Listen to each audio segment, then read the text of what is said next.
Okay, we are live. Just quickly shilling on Twitter. You do you have it? You're not on Twitter at the moment. You got kicked off, right? Right. Yeah, I got kicked off, and I don't know if I'm going back because, I think like the new Twitter CEO, Mm, he's probably calling on some, Hindu gods or something, yes, cursing to you. sniff me out. Yeah, I'm not sure where Albanians would be in the caste system. Very high, and he He's he jealous. and he's jealous. Yes, The classic Brahmin Albanians. yes, So of course today I'm joined by Paulbanian Sigma Lifter, Paulbanian92, um, and we're here to discuss some. I mean, this Christmas is in these movies, so I thought keep it relatively themed for the time of the year. This is episode 27 of Flooded Cinema. Welcome, Paul. How you thank you. how you doing? Happy to be here. I'm glad. I'm Uh, glad we I'm got it together. yeah. I mean, we planned this for a long time, but there was work and everything, and it just like got delayed all the time because Yeah. I would come back from work like completely exhausted, and I just couldn't.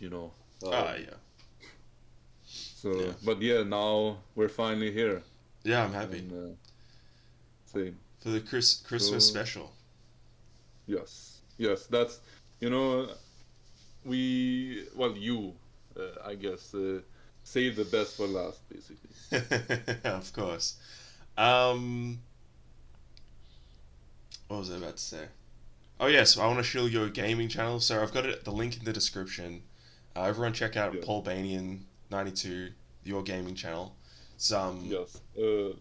And remember to click the the like notification. button, Yeah, smash the subscription button. yeah, Hit the notifications bell below, share, comment, subscribe, yeah, all of that. Like yeah. you have to go like the extra mile for me. Of course, of course. I've been working my way through the Resident Evil 4 videos, and it's Oh, very cozy yeah. viewing, I must say. So, and I'll probably watch your Dark Souls series after that. I think. Yes. I'm looking forward to that. More is coming. So, Ooh, can you give any previews? What games do you think might be on the horizon? I'm thinking about Bloodborne actually because Oh, that would be it, good. it's a really good game that I haven't played. But I Oh, you haven't played it? yes, and I think that's more special. Yeah, Like sort of uh, taking the video game virginity. It's more like a how do you say, naive, innocent type of yeah, playthrough instead of like with a yeah, Dark Soul playthrough, for example. I already know where yeah, most things are. Like I don't remember exactly because it's years since I played it, but yeah. I ha- I have a good memory enough that Oh man, it's not completely lost. I'll be pretty excited for the Bloodborne one. That's my favorite Soulsborne game. It's good. It's Very good. It's nice. good fun. It's the first one I played, so that's probably why it's my favorite. Oh yeah, yeah. That's always the case, really. I think. But no, it's yeah, that's good fun, that game. Yeah, Um, all right, well let's get into it. So yeah. Brazil and Black Christmas. There's no real connection between these two movies aside from the Christmas setting. So had you heard of Brazil before? Yes, I'd heard and I had actually wanted to watch it, but like to be honest, right? Um, so there was this one time I started watching,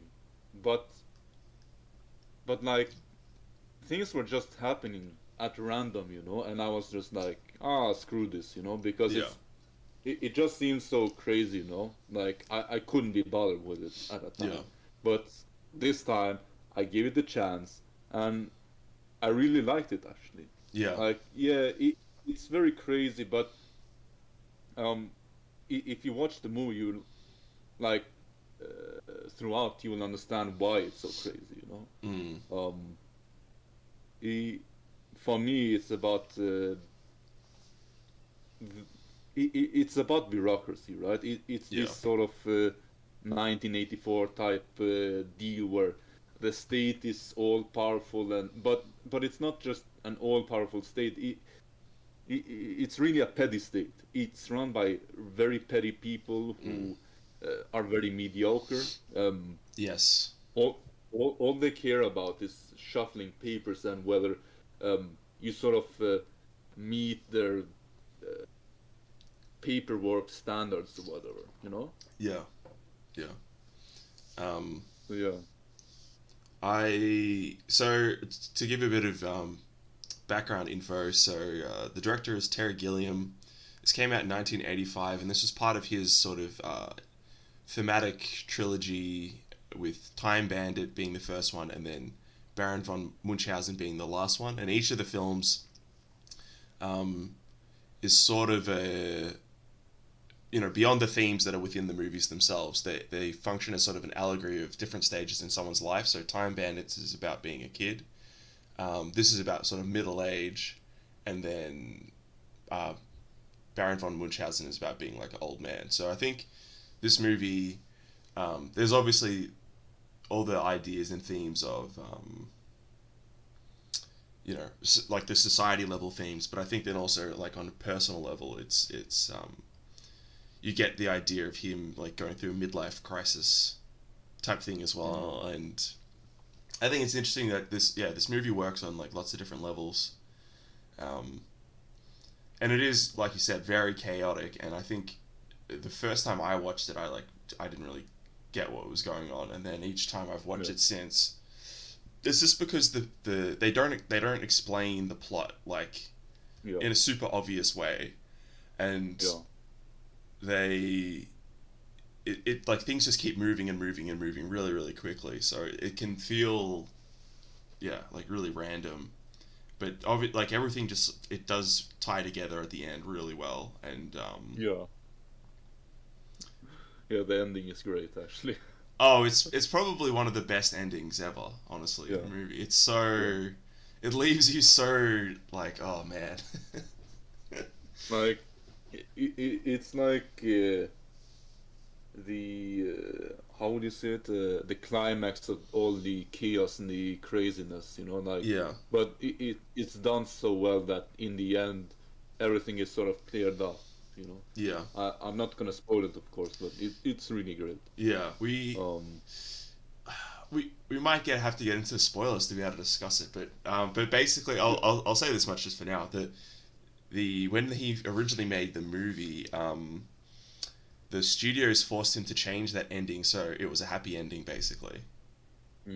So they got rid of that last bit where there's the twist, and so everyone like thought the movie was really shit, and then eventually the director's cut came out, and then people started to realize, oh wow, this is, I guess it, because obviously that elevates the movie, having the intended ending. But yeah, that's great. And there's an Go ahead. there's an irony in that, I think, because like in a way the film is criticizing exactly that, like this sort of leveling to mediocrity, like sort of course it's not attacking the film industry, but there's a similar thing going on in the film industry where, oh no, this has to have a happy ending because this will sell and this won't, in their eyes, but you would hamper the creativity of the film by doing that. The vision. It's really a movie. I mean, so specifically the movie. So Terry Gilliam, the director, he was an American. He worked with Monty Python, that like British comedy troupe, and this movie really seems like the culmination of him having been in England for like I don't know how many years, and just sort of like got sick of it, and then this is just his criticism of British culture. I think if you're familiar at all with like British culture, you can really it's really obvious. Just the whole you know, keep calm and what's Yeah. the thing that they say? Um. I don't even remember what the original one now is. Keep calm Uh. and keep working or something like I don't know. Yeah, something like You that. know, everyone knows what I'm talking about. Yeah, it And became a meme and everything. yeah, and you really see that in the film, obviously with Mr. Helpman whenever he's giving interviews and things like that, and he's getting asked about these terrorist attacks, and he goes, "It's just not cricket," or whatever he says. Yeah. Yeah. And yeah, I love that, and just the social climbing of the mum, like wants her son to be actively more involved in this bureaucracy, and you see as well like the so Michael Palin's the actor. I forgot his character's name. The Jack, I think. Jack. When he introduces his wife to his boss, the boss gets the name wrong, and then he just goes along and keeps Yeah, yeah, calling her the wrong name, and things like that. So yeah. yeah, it's really great. Yeah, Um, it's fun. yeah, so Um, so I guess we should probably try to describe the plot a little bit, but basically it's following a bureaucrat trying to tidy up a error caused by a bug literally falling into the paperwork. So I think that's a cute little metaphor, like a bug in the machine, kind of thing, like weird computer bug, but then it's a literal bug in this case. Um, and yeah, the movie just sort of follows one character trying to tidy up this mistake, and then he falls in love, and then there's all these other so many different things in society that the movie sort of tackles and talks about, which is really interesting. There's the stuff with the cosmetic surgery, which is really funny no, and really yeah, disturbing, and things like that. Yeah, we should just say in general, like it's really really well made, well shot. The costumes are amazing. The sets yeah, are yeah. crazy.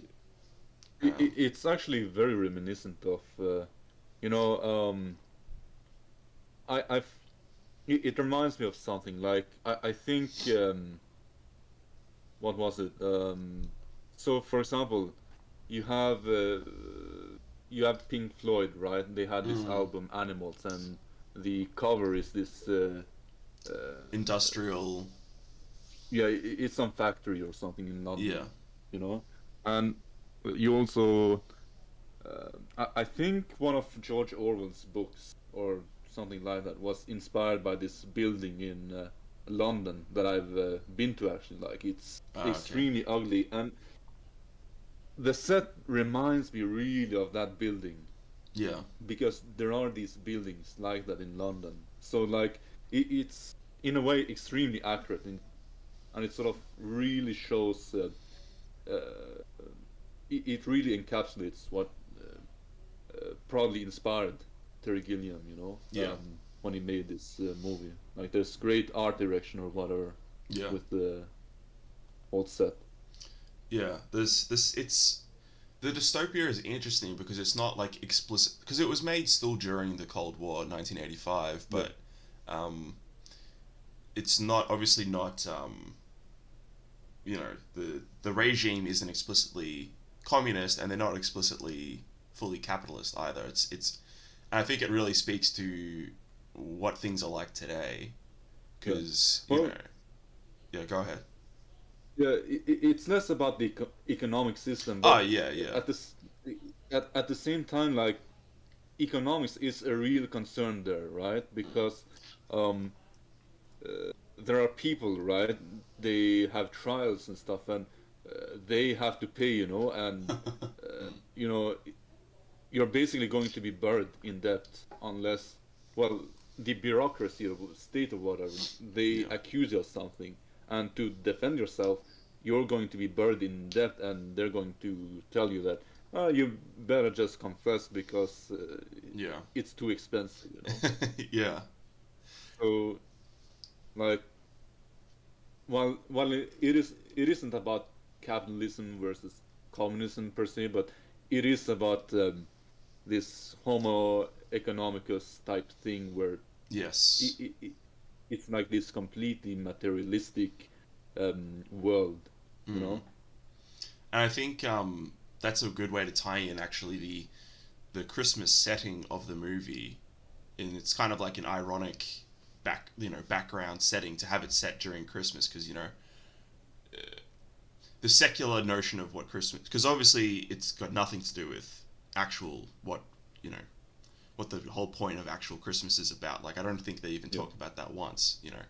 And I yeah, think the movie is particularly just a criticism of its use of Christmas is a criticism of what Christmas had become at the time, and it's even worse now, where it's completely disconnected from any sort of meaning beyond buying people presents and like yeah, spending money and things like that. And there's even one shot where there's Christmas carolers, and one guy has like a banner at the front, and on it is a big cross, and it says on the cross, "Consumers for Christ."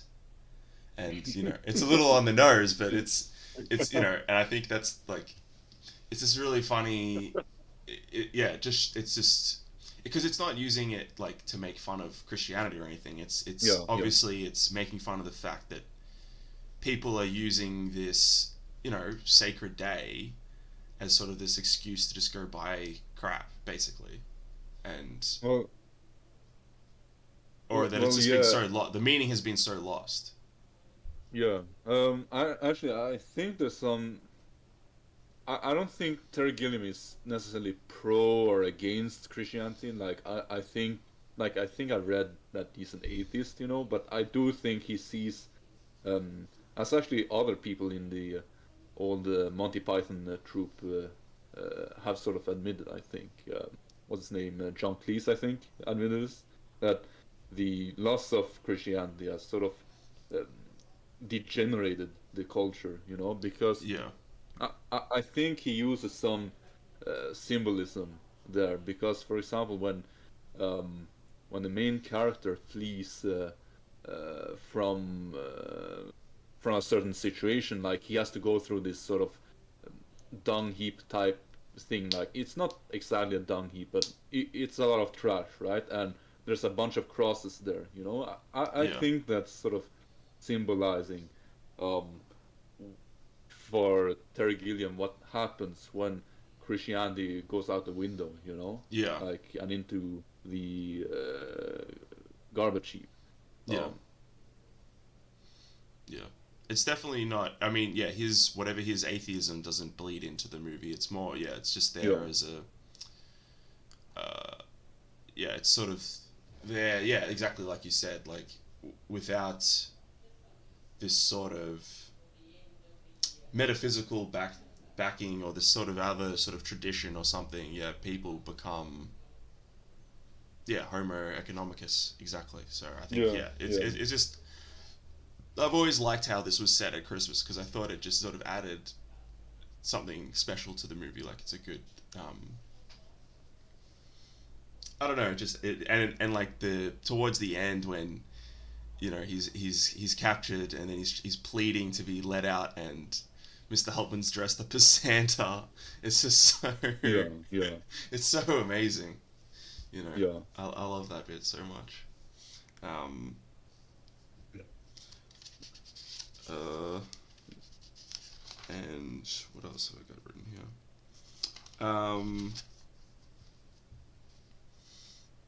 What else is there? I just find the whole approach that the movie has as well with so there's terrorist attacks throughout the film, and the Yes. thing is, it's left ambiguous if there are any terrorists actually at all.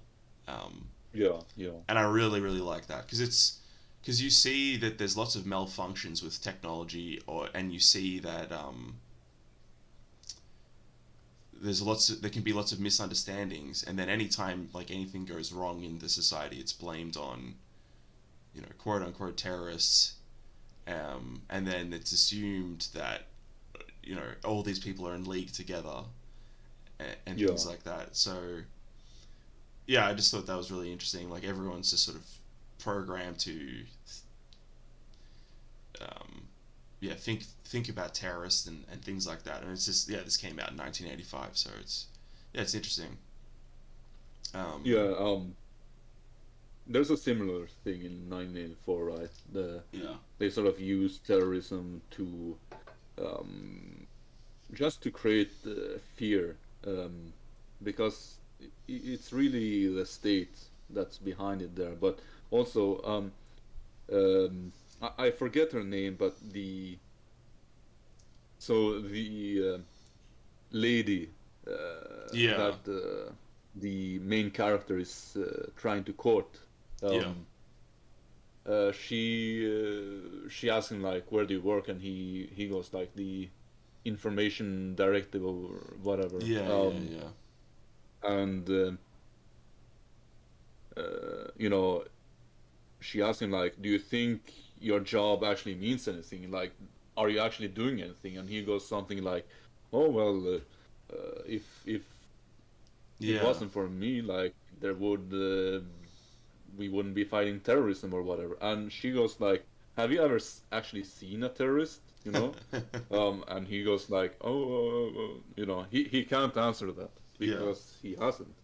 Um, and you know, it's sort of ambiguous. Like maybe the state, maybe it's the state creating these false um, events, or uh, maybe it's actually just uh, malfunctions or whatever. Maybe it's just yeah, random chaos, you know, yeah, like um, not some sort of conspiracy of terrorists, but it's just because things don't really work properly yeah, in Brazil. Well, the movie, yeah, uh, uh, yeah, and actually, it's the bureaucracy that's at fault to a large degree. For example, mm, um, when that guy is you know invades the main character's home to fix his plumbing or whatever. yeah, Um, like he actually can't do that, right? Because you need like yeah, these complex, you know, paperwork, and you you have to do it in a certain manner that's not really efficient, yeah, and all of that, and you know. Uh, so on and so forth, and the you know state plumbers or whatever, because there's only like you can only call plumbers from the state. um, mm, they're not really there to help you. They're just there to do their job, which is set to them by bureaucrats, right? So yeah, they're there to sort of make sure they are working according to the regulations, not to yeah, actually fix your problem, but yeah, the regulations.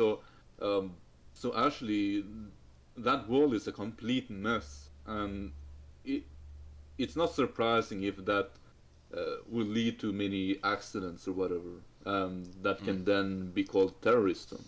yeah, Maybe they call it terrorism because, you know, yeah, um, they don't want the their own work to look bad, you know, yeah. um, which they actually talk about at some points, like you lost face for the government or whatever, you know. Yeah, yeah, and yeah, you constantly see people trying to cover up anything that could be perceived as a mistake, Yeah, and things like that. Like, and I love those plumber scenes. Like the those two yeah, guys, they're really funny. Like the one Scottish guy, and then it's Bob Hoskins is the other guy. yeah, yeah, Um, yeah, they're really funny. And I love their caps, like the super long caps, just looks absurd. Um, yeah, but yeah, it's yeah, it is interesting, and so the name of the service as well that they work for is Central Services, and I yeah, just yeah. it's just, yeah, everything has to go through this like machine to get anything done, and the machine is just obviously just filled with problems and bugs, and like nothing actually gets fixed or works properly, and it's just, yeah. Yeah. And And sorry, go on. I was gonna say, like, I watched this movie with Jack Aranda, if people know him, but yeah, I don't want to take credit for things he pointed out, but he pointed out, every single scene you see the ducts and the air ducts and stuff, and even in like nice apartments and things like that, you still see air ducts, and it's just sort of about the omnipresence of this ugly, bureaucracy, and like this. Yeah. Yeah, Like, there's everything no is ugly. independence. Yeah, there's no independence. There's no um, like privacy, and it's just, yeah, it's everything's very stifling to like humanity, basically. Yeah. Um, Actually, it's sort of funny. Everything is ugly except for um the main character's mother after she's sort of done surgery. Like yeah, I find that a bit ironic. Like maybe Terry Gilliam was trying to say something. Like yeah. you, I you Go ahead. Sorry. I was just going to say like you can't have beauty except for like some fake beauty, like Mm, in this world. yeah. And I think it's interesting that, so towards the end, there's the dream sequence where he sees his mum quite young, Yeah. and it's played by the same actress that's his love interest throughout the film. Right, right, right. And so I think this sort of ties back into the fact that this is kind of an allegory for middle age, and like midlife crisis type thing, because there are weird incestual themes. So he meets this woman with short hair, um, and he likes her, and then they're at his mother's apartment because she's away for Christmas or whatever, and then they fornicate basically, but she's wearing a long haired wig, and it's Yeah. like they do it in his mother's bed, and she's wearing one of his mother's wigs and presumably her Mm. pajamas. Yeah. Yeah. Um, so I'm not really sure like how that ties into all the themes about like society and stuff necessarily, but Yeah. Mm. I think May it speaks to his character, I guess. Like his infancy, like he's still infantile, like he's naive basically. Yeah, I think maybe like that could be about he has a great dependency on his mother basically like Yeah, and you sort of see that in other ways because how does he rise up in the world? It's through his mother and her connections, like, and yeah, you can see that she's she's always trying to um, she's always trying to do stuff for him, like create. She tries to get him with a girl, the daughter of her friend, actually, like very typical woman behavior. yeah, But but what's what's so interesting about it is that um that's sort of symbolic of how the state is, because it's this motherly micromanaging type of state that just is it's sort of omnipresent. It doesn't necessarily have this um it can be very ham-fisted, of course, but uh, it, for the most part it isn't. For the most part it's just like regulations, paperwork. yeah, um, oh, you need a stamp, yeah, and his relationship with his mother sort of reflects that. Like he, he sort of he's very childish, right? yeah, He isn't a fully adult man, and actually you will understand if you see it, you will understand why, because um he he does this whole escapist thing of yeah, um like for example the woman he chases, he it's all a sort of escapism, sort of. I'm not saying like he doesn't have genuine feelings for her and stuff, but like the way in which he approaches her and everything, and the end sequence, like the only way he can get out of this society is by fantasizing, basically. That's shown in the end. Um, Yeah.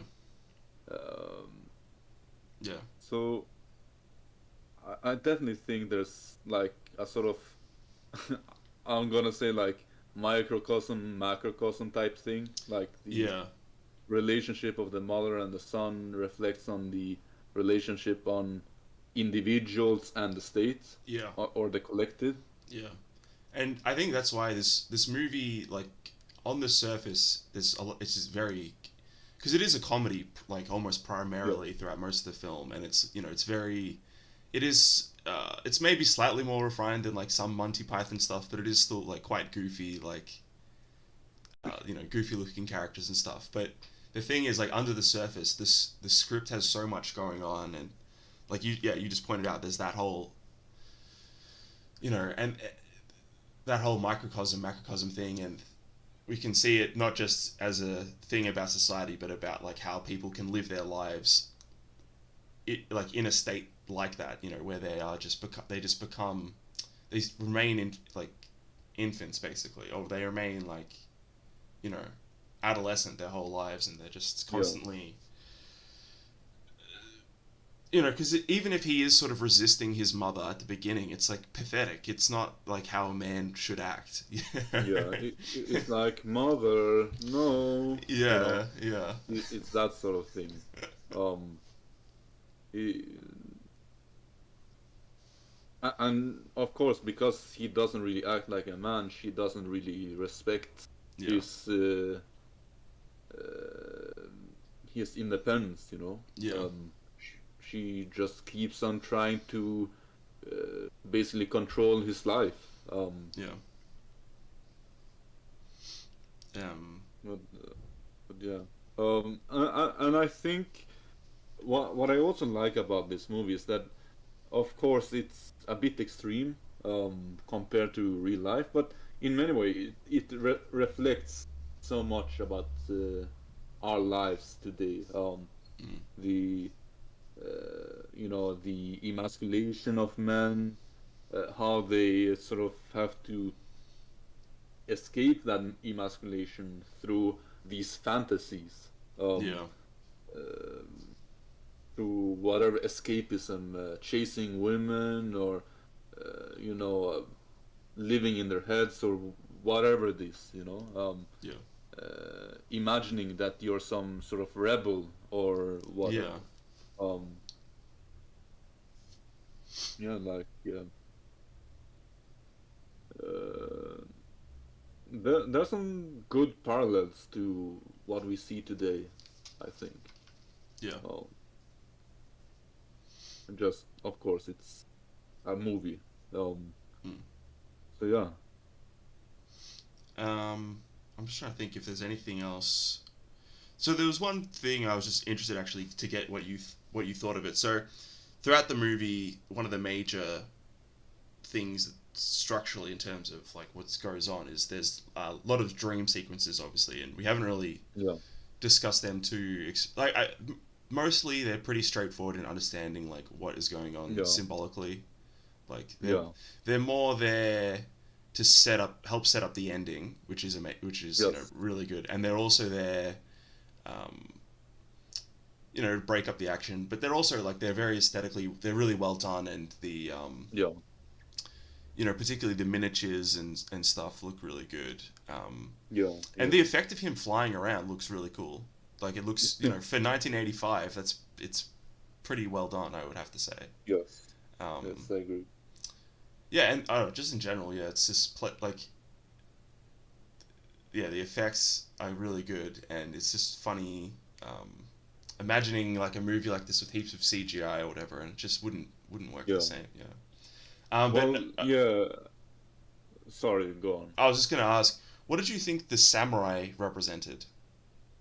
Hmm. Because that was like because Yeah. that was the one sort of symbol that was sort of like I couldn't quite crack, because I don't know if it's supposed to be taken too literally as like a Japanese type thing or what.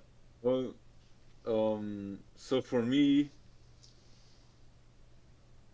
I'm gonna bring it somewhere else, but like, Go for it. for me, it reminds me of you know that movie with Bruce Lee, like he's Uh, fighting some sort of samurai type thing, and like that's actually some psychological thing, like it's his mm, worst fears or something like that. Well, I don't think it's that, but like it really reminds me visually yeah.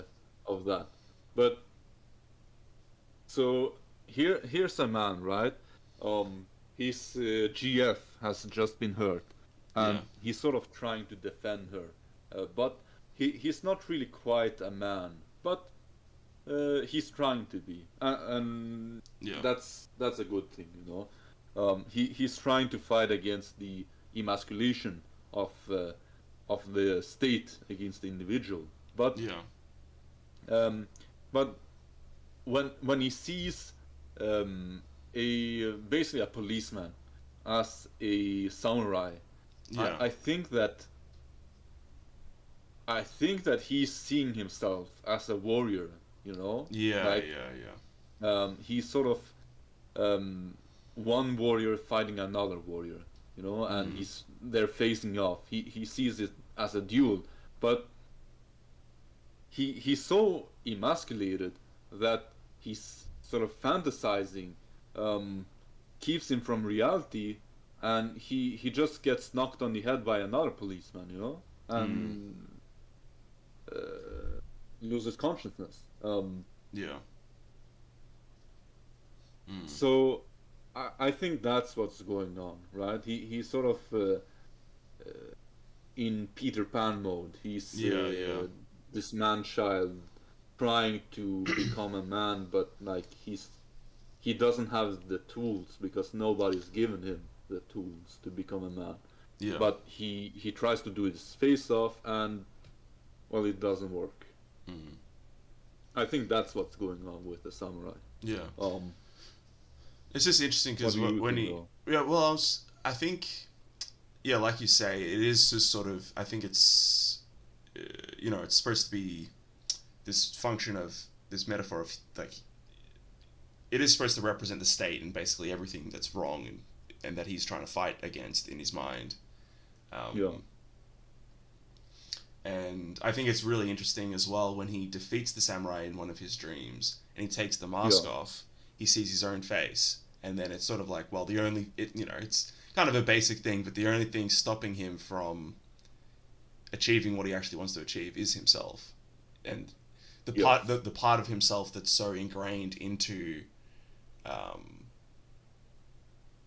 this society that like he's placed these limitations on himself basically, and it's sort of yeah.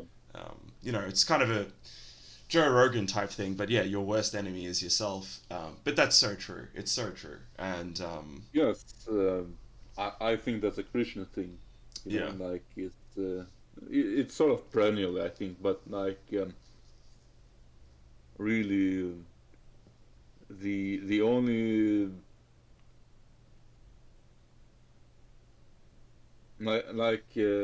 I if we could just get over ourselves, basically, we yeah, could uh, achieve theosis, you know, yeah, in a yeah, sense. yeah.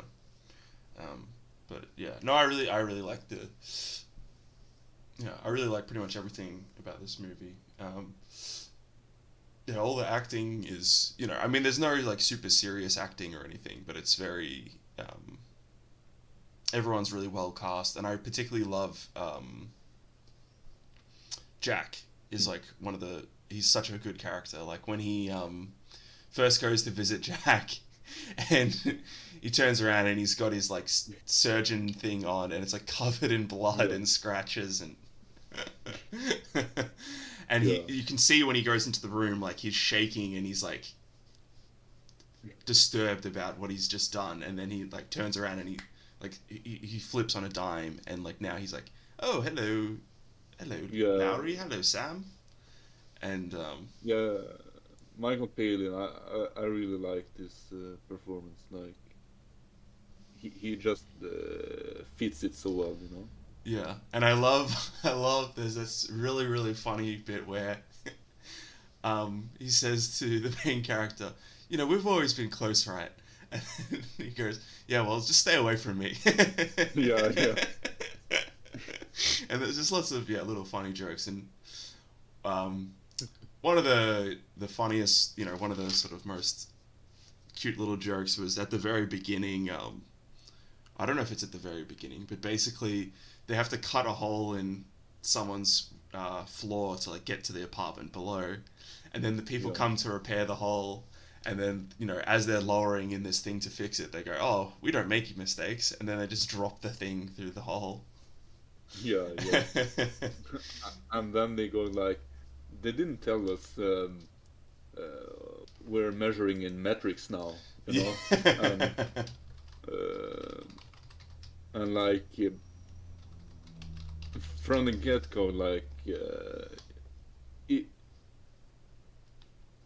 like yeah, it's all very chaotic and crazy and stuff, but um, I I I think that works really well for what the movie is trying to convey because Yeah. um, you know, the uh, government or state or whatever,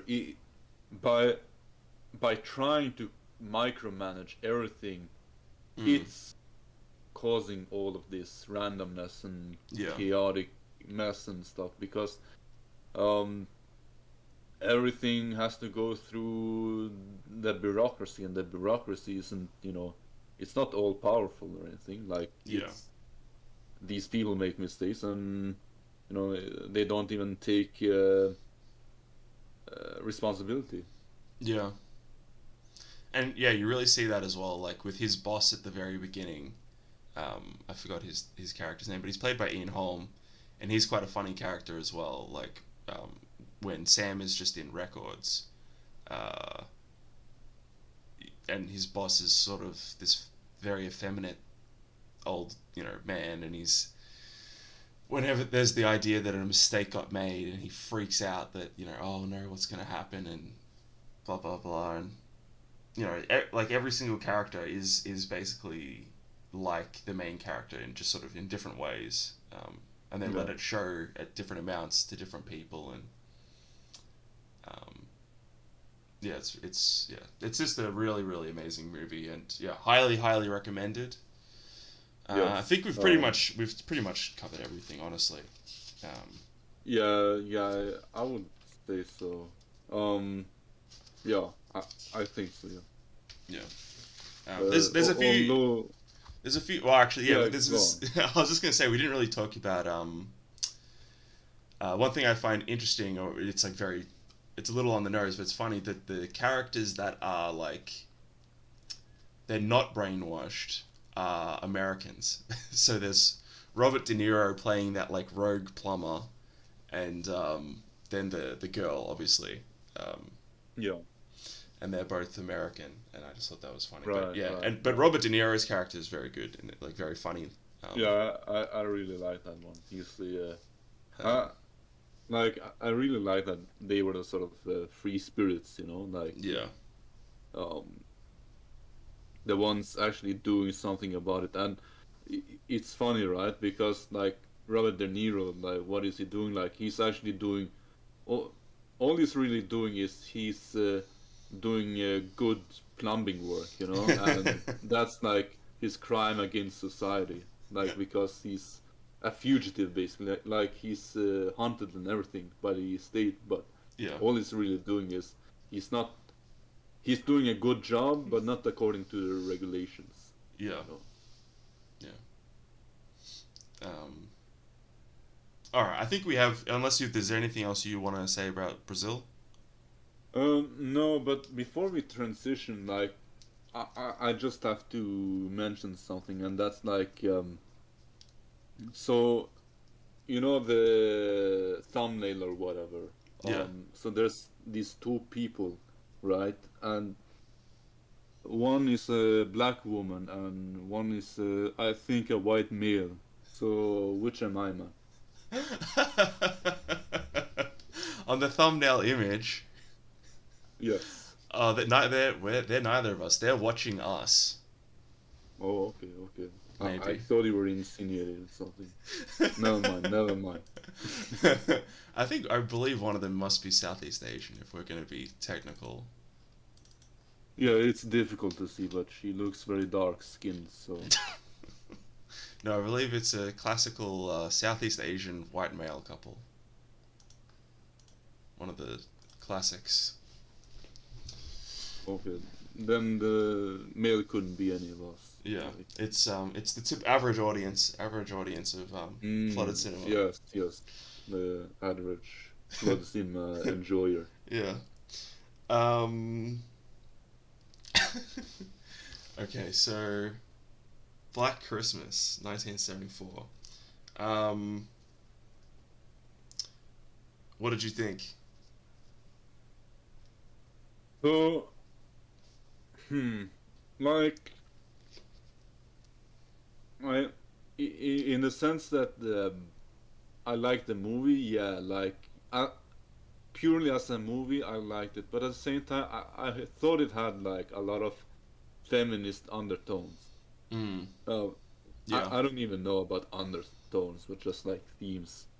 So, um, Yeah, it could have almost been a really good anti-feminist movie with like one or two tweaks, but it's sort of. I yeah, mean, yeah, it's semi-ambiguous, but it's a really interesting. I like. So this came out. So this is 1974. So this is often considered the one of the first slasher type films. So this is 4 years even before Halloween came out. If anyone knows, you know, if that yeah. movie is obviously very very famous. But this movie, who directed it? I should have looked that up, but I did not. Bob Clark. What else did he direct?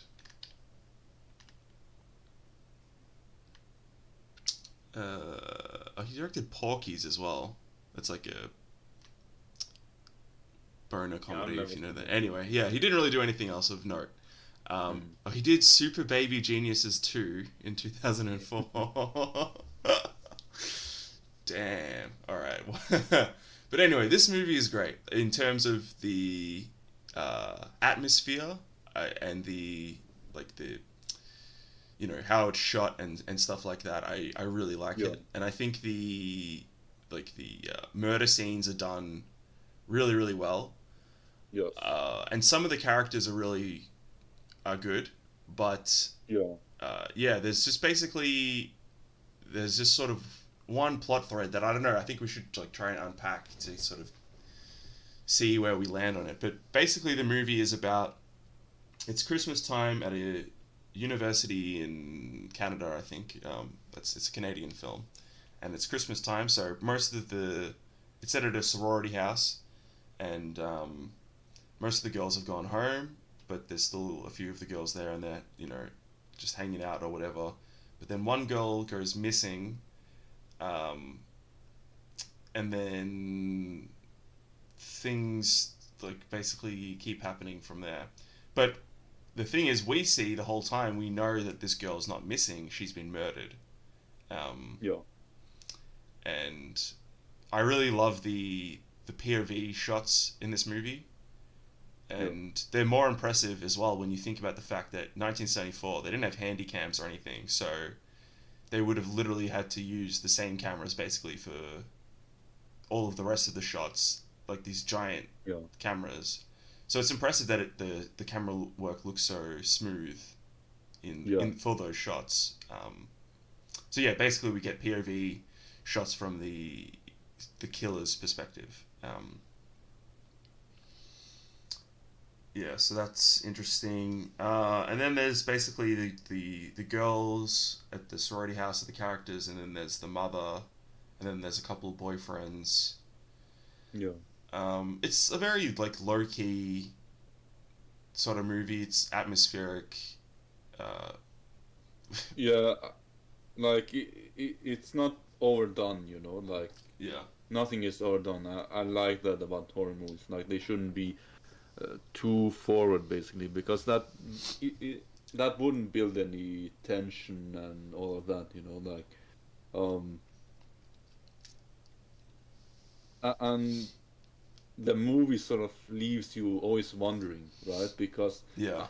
I think it's a pretty good thing that they immediately reveal that someone gets murdered, right? Yes. Yeah. Yeah. Yeah. Um, because there's a hunt, like, oh, where is she? No, they can't find her. We know where she is, but um, they don't in the movie, and it like it constantly sets your mind like, are they gonna find her, like, um, and stuff like that. So it keeps you engaged, basically.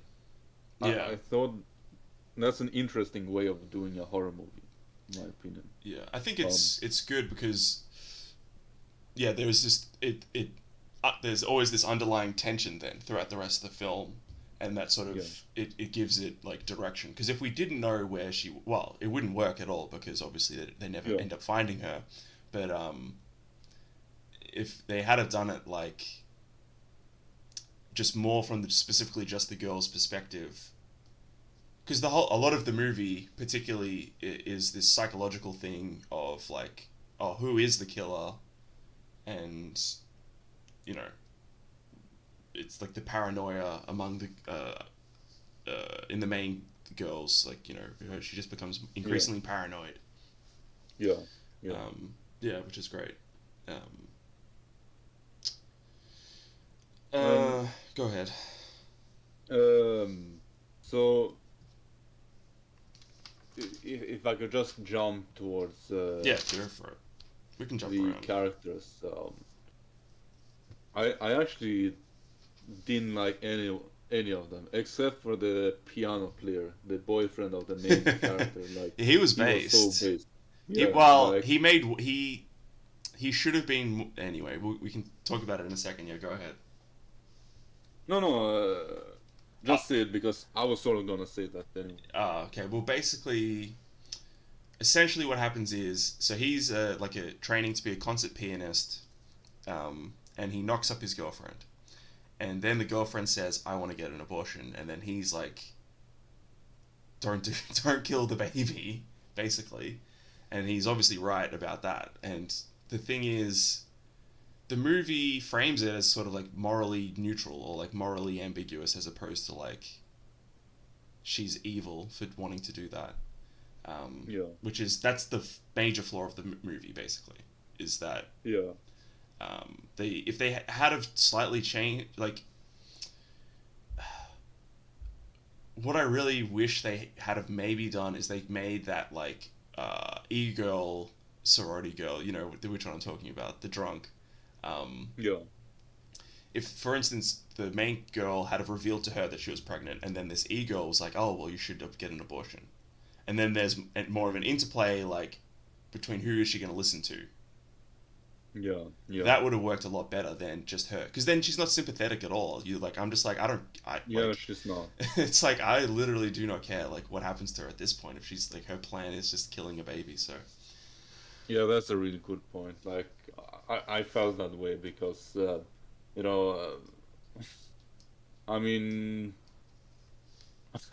maybe I shouldn't say that I on mean, YouTube, but be relative, like we've been pretty be relatively optical. I mean, whatever. Like, we're Christians, yeah, so this yeah, is our opinion on abortion. So whatever. yeah.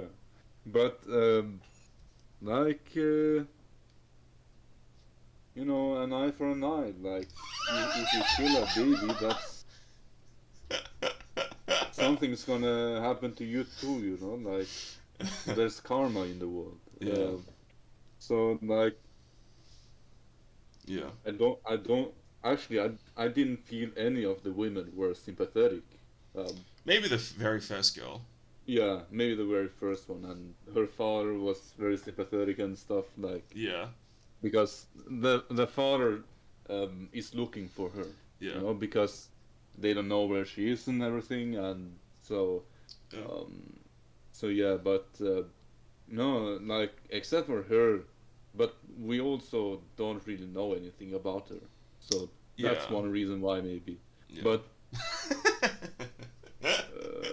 The only women you like are ones you don't know anything about. yeah.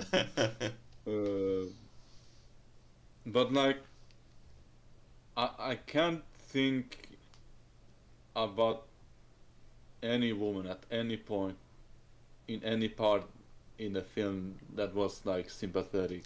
Um, like, yeah, the main character could have been if it wasn't for the abortion thing, because she's smart, like she's responsible, Yeah. like she's sort of the leader of the hen pack or whatever. Yeah, yeah. Um, but except like that's as far as it goes, right? Yeah. And maybe you would want to feel more sympathy for the people being killed. Yeah. And Um, it's weirdly callous about the whole abortion thing for a movie that came out in 1974. Like yeah, it still wasn't that socially acceptable then, so it's just very yeah, maybe I don't know, it's just a weird framing because you're clearly supposed to be sympathetic for her. yeah, Because she doesn't do anything else that's like makes her not as sympathetic, and it's just yeah, it's yeah, I just wish they had of. I mean, obviously, we're not gonna have a nuanced opinion about that issue, but like, I don't know. Yeah, I feel like it was just too. It was just weird. Yeah, it was just weirdly callous about it. It was just weird. But yeah, and I yeah, think there is. I don't think this is like deliberately written in, but there is kind of a theme here of emasculated men because it's like Peter is powerless to stop his girlfriend from like wanting to kill the baby.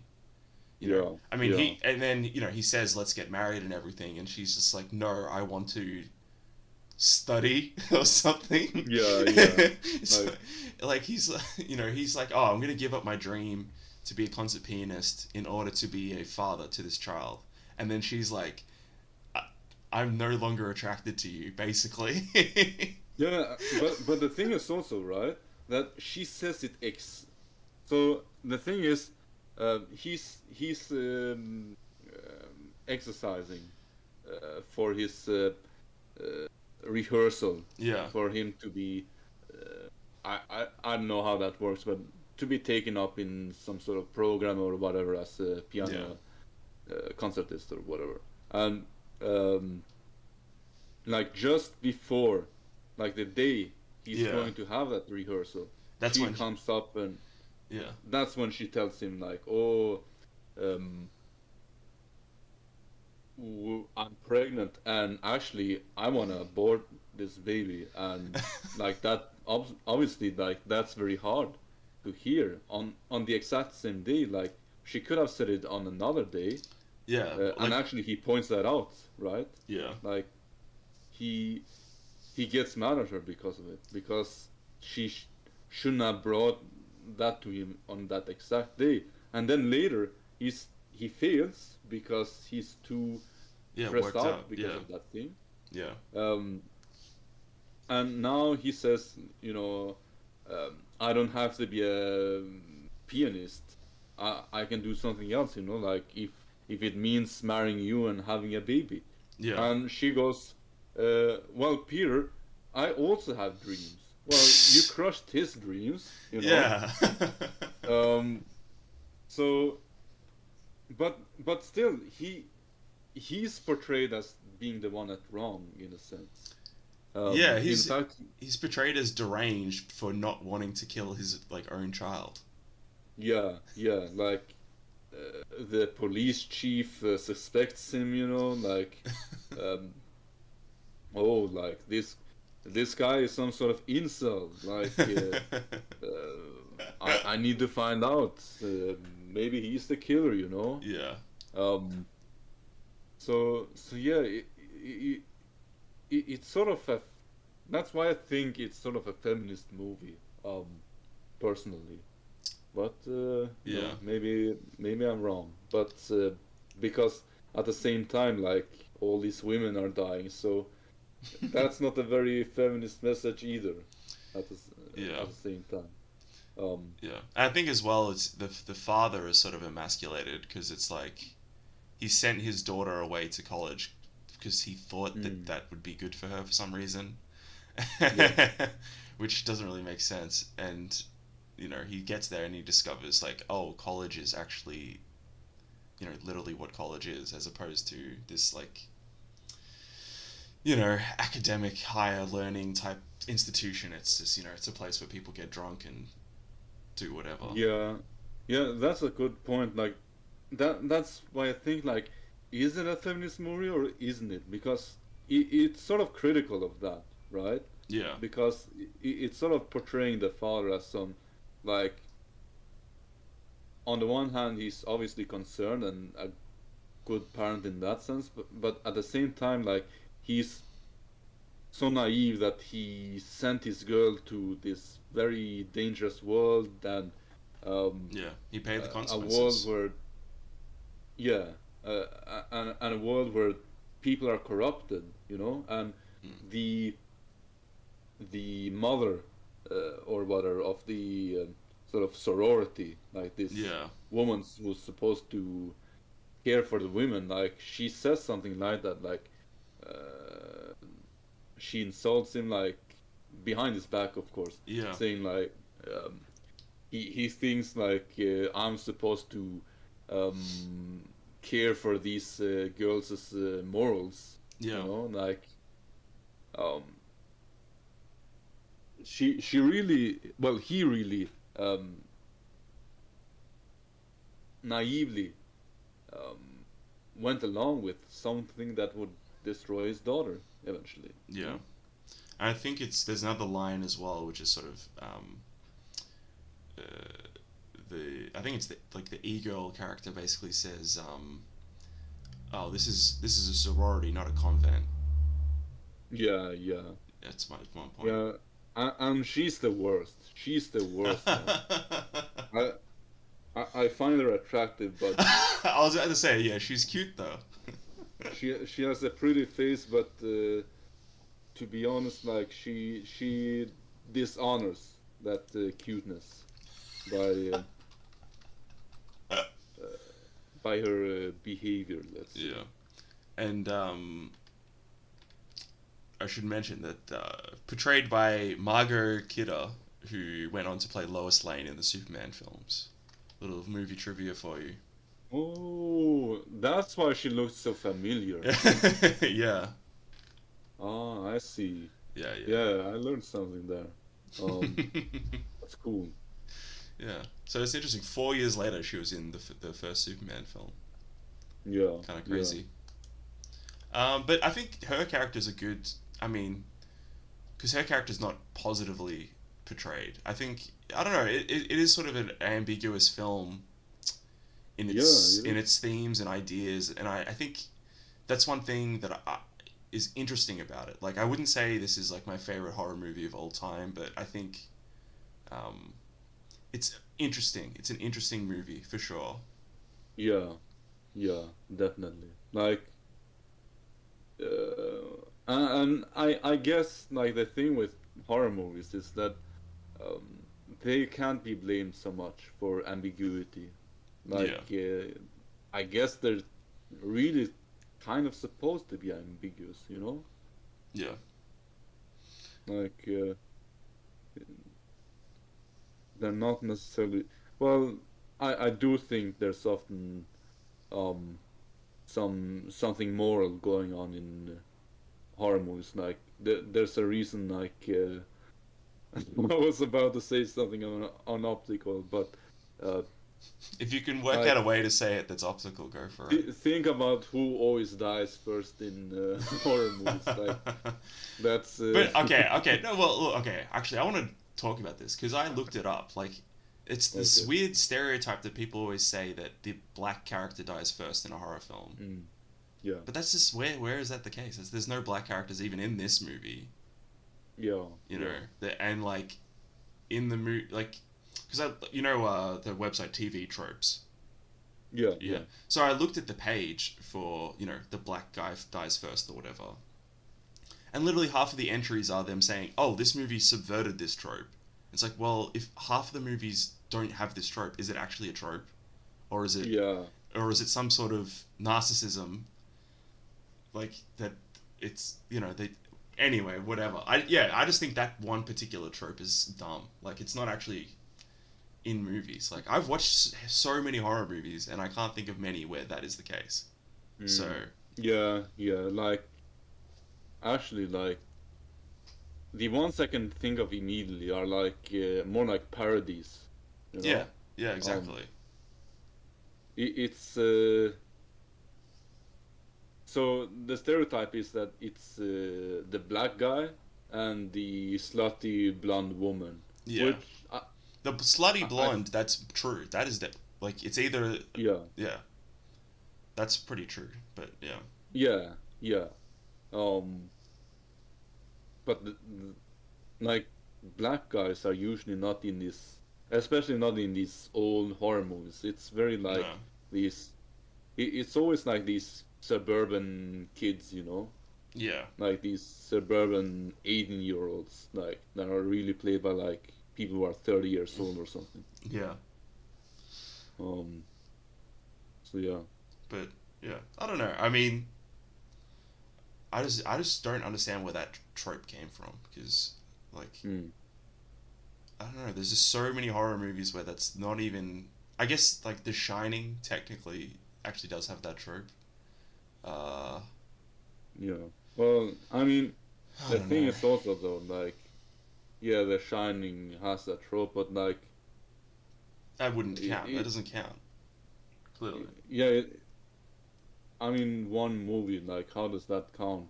Yeah. And like, what for it to be a trope, like, it has to be very frequent and Yeah. everything. Like a trope would be when a character manages to knock down the villain, rather than finish off the villain, they just run away. That's a trope. That's in literally every horror movie. Yeah, yeah, That's something that you would recognize. Or like yeah, rather than just running away from something in a straight line as opposed to doing something, more clever to get away and things like that. So there's certain yeah. things, yeah, there's, anyway. That's just one pet issue of mine that I was like thinking about recently as well. So, Mm, mm, but no, I agree. Every movie has themes and ideas implicit to it that are, either something that the director is trying to convey explicitly, or it's just yeah, implicit in the genre and you know yeah, what's going on in the movie. Like yeah. So yeah, um, I guess we should discuss the ending of Black Christmas. I mean, yeah. I don't know. I think should we leave it? I Should mean, we not spoil it? maybe. I don't know if I want to spoil that for the viewers. Like, uh, I think people should watch the ending themselves. But Yeah. But um, I think we've discussed pretty much everything we sort of feel about the movie. And I'll just say yeah, that I like the ending of the movie is very ambiguous, and I like that yeah, because they did remakes of this movie, and maybe right. one day we could do a special where we discuss the remakes because they're horrible. Sure, man. Yeah, sure, man. I'd be up for doing this again. Yeah. Like Um, for any movie. Really. but in the remakes, pretty much the killer is given a backstory and his whole story is explained. Yeah, Whereas obviously in this movie, it's left like very subtly implied, like that he's just sort of deranged, which yeah, it's yeah. I mean, I guess the movie is just sort of promoting this kind of moral nihilism type thing, but I don't know. At least that's more mm, interesting than just having the killer's whole backstory explained in a like shitty flashback. mm, You know? yeah, yeah. I think like you can make a mistake by over over etching out the details and everything. Like you have to leave something for the imagination, especially with movies like these. It's Yeah. it's a horror movie, and part of the sort of horror is that you don't know everything, right? Yeah. Like you don't know who the murderer is and all of that. Yeah. Um, yeah, Yeah. I really do like the ending of this. Like it's um yeah, it's genuinely quite creepy. The very yeah, end. Um yeah. and it's yeah, I really like it.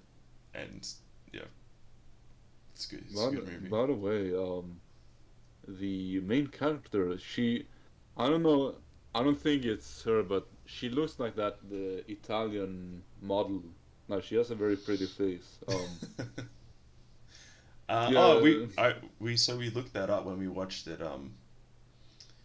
And so she is Argentinian white, and then mm, her family moved to England. So very okay, curious to know what her that family was that up makes to. sense. Yeah, well, that makes sense because Argentinians, a lot of them are Italian, you know. So Yes, so well, we assumed that her family were probably um, not involved, like were Axis powers probably, in some way, yeah, which is kind of funny. But yeah, because I was like, oh, she's got an English accent. Why does she look like more Germanic Southern, or something, yeah. or like had a different look? But yeah, but then turned out she was Argentinian, so it all made sense. And I thought Yeah. her acting at times was okay, but sometimes it was a bit bad. But I thought Peter was great in throughout the whole thing. He was really good, and Yeah, the cops were good. I liked I really liked the sequences when they were trying to trace the call, and it was just interesting seeing the 1970s technology and how they had to trace yeah, calls. Um, yeah, that was cool. I thought the incompetent cop was quite funny. Um, well, He was annoying though. yeah, but at the same time, like he, I don't know, like I don't think he was entirely um incompetent. It was more like because in certain circumstances, um, True. so for example, when she writes the phone number of the sorority down, you know, Yeah. the uh, very dumb. Very dumb Louis Lane. Um, Yeah. uh, or it, Louis Lane is the one from Superman, right? Yeah. Yeah. Yeah. Yeah. Yeah, yeah. Um, like he doesn't because she's written fellatio, right? Because you used to write phone numbers Yeah. like with letters and stuff, Yeah. and um, he doesn't understand that because he's Innocent. yeah, exactly. Like, which made me like him actually in a Yeah. sense. Like, Yeah. because yeah, he had some issues, of course, but hey, I can respect an incel, you know. I'm Like, sure he was just happily married guy that got married in the 50s or whatever, and so doesn't know about m- disgusting modern things. maybe. Mm. But also, so another thing is right. It's Christmas, but there's not really any Christmas, you know. Like, they don't Mm, care. It's yeah. Yeah, they had a party at the beginning, but other than that, like, um, it's really nothing, and you don't really understand why it's set during Christmas. At least I didn't, you know. Yeah, I was trying to Um, think, was it something to do with like Christmas is obviously because maybe I was reading too much into it, but it was almost like there was this weird parallel that it's Christmas and then she's trying to have an abortion. yeah, Um, yeah, but I don't think it what like Brazil like Christmas was used like very very deliberately, whereas this I don't yes, know if it was just like oh I'm gonna release this movie around Christmas time, let's make it a Christmas horror movie.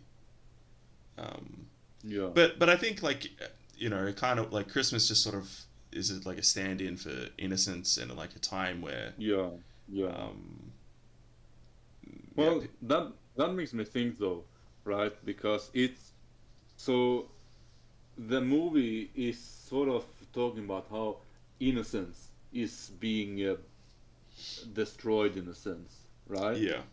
Um, and in a sense, that leads to perdition, death, Yeah. because all this coven of losers, let's say, they all die basically. Like they don't all die, I think, but you get the point. Yeah, yeah, Um, yeah. um, and and so because there are scenes with these kids coming around, they sing, Christmas carols and stuff like that. But and and there are these innocent characters like the father, the policeman. Um, I wouldn't say Peter because he's been fornicating, but at least he's trying to make up for it. Yeah, But he wants to get married. yeah, and he's willing to sort of leave his pride behind, his ambition, Yeah. Um, but so so this is um, part of part of our problem is this sort of naivete, like um, and this cultural change that's happened. Yeah. Um, this emancipation of women and this loose culture, um,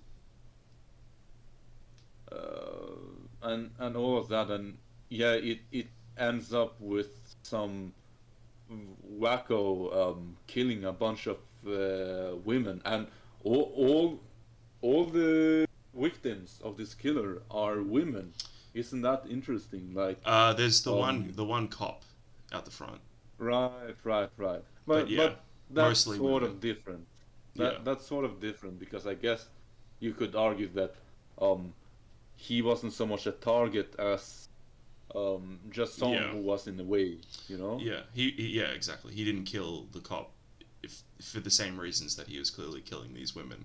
Yeah, because he could have killed Peter actually, because Yes. uh, Peter slept in the house, but he didn't Yeah. kill him. So he went out of his way to avoid killing men, but killing women. Mm. Um, in a sense, I guess you. So maybe this is very forced, but you could almost say like, "Oh, this is a crazy guy," and um, there's cultural craziness going on. Like this is just after the '60s, Yeah. um, and who's being hurt by it the most? It's the women. Mm. The women are always the greatest victims, like um, because that's what Hillary Clinton said, and she's right. Yes. Um, but yeah, anyway, um, Yeah. maybe that's a bit forced, but I don't know. What Uh, do you think? I think I don't know. Like for such a simple movie, I think that I feel like there is a lot to discuss and unpack, and um, there's certainly yeah. The movie is yeah. There's these ideas of loss of innocence, and I think obviously specifically it is this a discussion of this. At the '70s, it would have felt like a post cultural shift type Yeah, thing. So yeah, I mean, I can definitely see that like that being a way of like understanding the film, and uh, yeah, it is kind of like because they are like if they were all married and had kids and didn't were not doing what they were doing, none of them would have gotten hurt. So it is interesting. yeah. It makes no sense for me to talk so much about morals and like how it's been lost at the university and everything. For then for that to be actually not relevant at all. Yeah, yeah, It's often in these details that the meaning is found, you know. yeah, yeah. And yeah. I kind of liked it, kind of disliked it. I think it's a good movie, but like there's just some things that made me, sort of not completely dinging it. Like it's a good movie and I like it, but at the same time, like there's something preventing me from totally enjoying it. Yeah, I You think. get what I mean? Yeah, yeah. I think it's honestly it's just the abortion subplot. If they had have handled that in a different Yeah. fashion, I think maybe it's just because it just doesn't sit right with me. Obviously, like Yeah. I'm not interested in moral ambiguity surrounding abortion. You know, Yes. so it's, to use that as like this tool for ambiguity uh, Yeah. just Yeah. doesn't work because it's like you can't just murder babies and it's like, oh, Yeah. is this the right thing to do? Like it doesn't work like that. So Yeah. It doesn't. so but I think if you like horror movies and you know are generally interested in like watching older ones and learning about the development of the genre, this is definitely one I would highly recommend. It would be Yeah. interesting to watch. I might rewatch Halloween soon actually after this, just because it's yes, very Mm. very similar um, similar motifs and ideas going on there. But Yes. I still think Halloween is superior. Um, yeah, well, yeah, definitely Halloween superior. But yeah, this movie is still yeah, it I was mean, good. it's good. It's good. It's a good movie, and I would recommend if you like horror movies, I'd recommend it. Yeah. Um, Yeah. Brazil, I would Yeah. recommend to literally anyone that watches this show. Is what I would say. Yeah. Brazil is clearly a classic. Yeah, Brazil is. I mean, it's literally one of my top 10 favorite films of all time. So, if Nice. my word means anything to you, yeah, go out and watch Brazil. Yeah, I think we've pretty much covered everything. Yes.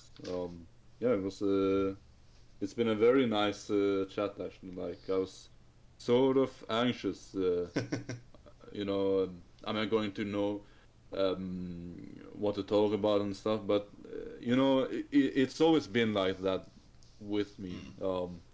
It in school and everything, like it just comes out of me somehow. Yeah, no, Uh, it was good, very good discussion. I think yeah, yeah, prompted by two very interesting movies as well. Like yeah, yeah, when sometimes you can have movies and it's just hard to yeah unpack them quite as much. But no, the good episode, good fun. Make sure to subscribe to Paulbanian92. There's link is in the description. Check out his gaming stuff. It's very cozy. It's Albanian gaming ASMR basically. Um, um, I'll drop the link in the chat too, yeah. just so you don't miss it. Yes. Um, oh, the one thing I did forget to mention is the title of Brazil. Why it's called Brazil. So originally it was going to be called 1984 and a half because it was like his basically like interpretation of 1984. Like he wanted to make his own, like adapt the story but make it his own story. But then he couldn't get the rights to calling it 1984, so instead he called it Brazil, which is the name of the main theme, which plays throughout the movie. Which we didn't quite Yeah, discuss the music of it, but the music is great in Brazil, obviously. yeah, Um, yeah, and they just sort of reuse the same theme throughout the film. So yeah, yeah, uh, that's why it's called Brazil. yeah. That was my one little tidbit that I wanted to mention, but I forgot. But anyways, Right, right. um, yeah, I think that's everything. Thank you very much, everyone, for listening. I hope you new calendar folks have a very lovely Christmas. We'll be doing. I Thank think you. I'll be doing one or two more Christmas episodes. I am an old calendar man, so still got a bit more time before Christmas Yeah, comes. But yeah, I'll catch you in the next one with some more sort of Christmas movies, basically. You know, Yeah. in the spirit of flooded cinema, I never do anything normally, so or straightforward, but that's how it is. So yeah, any closing thoughts, Paul? So if you follow me, but you don't follow Flooded, please like, comment, share, subscribe, hit the notifications button below for his channel and for mine, of course, if Of you're not course, following both. me. Yes. So yeah, yeah, this was a great chat. I hope we can do something like this again. Yeah, definitely, definitely. We, I mean, we know each other, so like Yeah, it's not a problem to just set that up. yeah. Yeah. Awesome. Um, Hope everyone who watches this enjoys it, and yeah, that's about it. Yeah, great. Well, thanks everyone for listening. I'll catch you in the next one, hopefully next week sometime. All right, goodbye. Yeah. See you.